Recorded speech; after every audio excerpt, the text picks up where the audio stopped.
Like, honestly, they're such crybabies.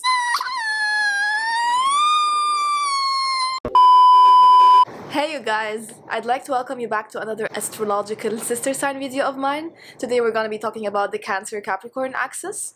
And before we do that, if you don't know anything about what I'm talking about right now, you might want to check out the first video in the series, the Aries-Libra video. I'm going to link it up. The first 3 minutes or so are going to give you a general introduction sequence. Alright, so let's get right into it. Also, I just wanted to say I'm sitting today in a different position because I wanted the moon as my background.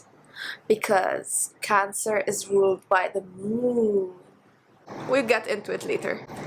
So let's start with the same question we always start with, right? What is the one common struggle that Cancer and Capricorn share? Nurturing people in different ways. I'm gonna explain what I mean by that when I get to each sign. So I'm a Cancer rising. You might notice that my face looks a bit like the moon.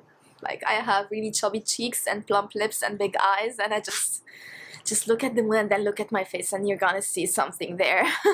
So again, I'm a Cancer rising, right? So I have a Capricorn descendant, and this is what I noticed when I try to give advice to my friends and help them out. But first, let's start with the Cancerian traits. So what is Cancer like? Cancer is the mother archetype, the home, your comfort zone, your private life.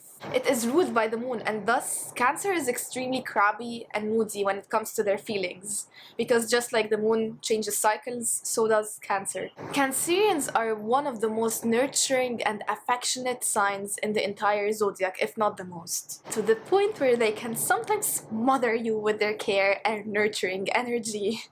And I'm speaking out of experience of having a Cancer rising mother.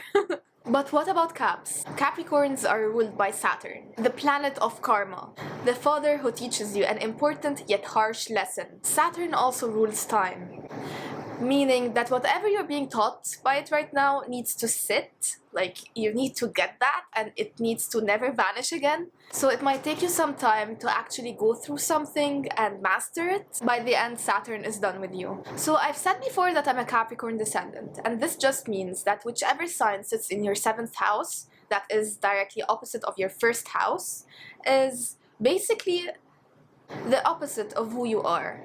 Like your 1st house is how you view yourself to the world, like how the world sees you, how people in your environment see you, and the 7th house is about your shadow side, the side of you that you hide from the world, kind of. You're not necessarily hide, but you're not really aware of it. Like it's your shadow, you don't see it. So this just means that whichever sign sits in your 7th house, your descendant, is directly opposite of the sign of who you are, of how you view yourself, your rising. So logically, as a Cancer rising, I'm drawn to individuals who have Capricorn-like energy in their chart because I feel like they complement my energy well. They add the special zest in my life that I lack. But you see, that was not entirely true. You see, recently I figured out that the traits that I thought I lacked in myself, I displayed in my one-on-one relationships with other people who I deeply cared about and felt a need to protect. These traits are very Capricorn-like. As I've said, Capricorn is the sign that invests a lot of time and effort into something to become the boss of it. It's constantly climbing the ladder to become the best in their environment. But Capricorn is also the father, which translates to giving their friends and loved ones hard pills to swallow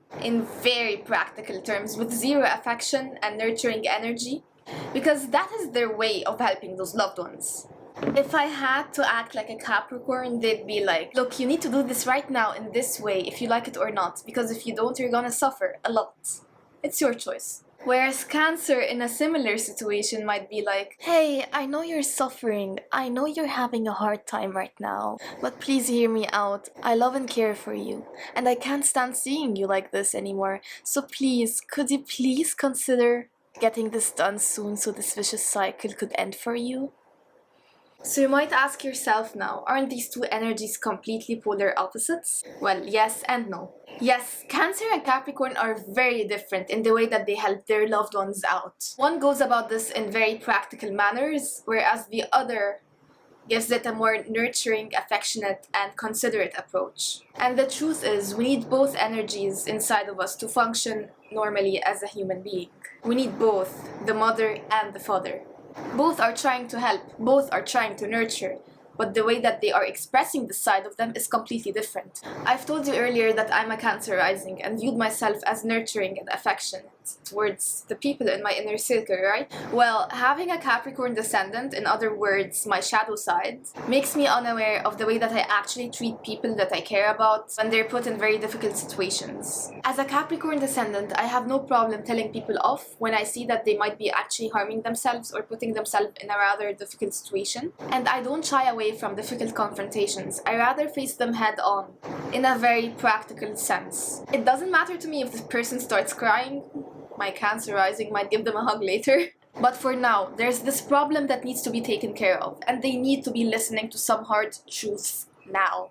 If you relate to anything I just said about having a Capricorn descendant, you might actually have strong Capricorn energy in your chart, Sun, Moon, Rising, or Venus, or even just a stellium. That's when more than 3 planets are gathered in the sign of Capricorn in your chart. But if you're a Capricorn descendant like me, meaning that you're a Cancer rising, then you're probably unaware of this side of yourself. So you're probably unaware of those traits to begin with. Because again, descendant equals shadow side.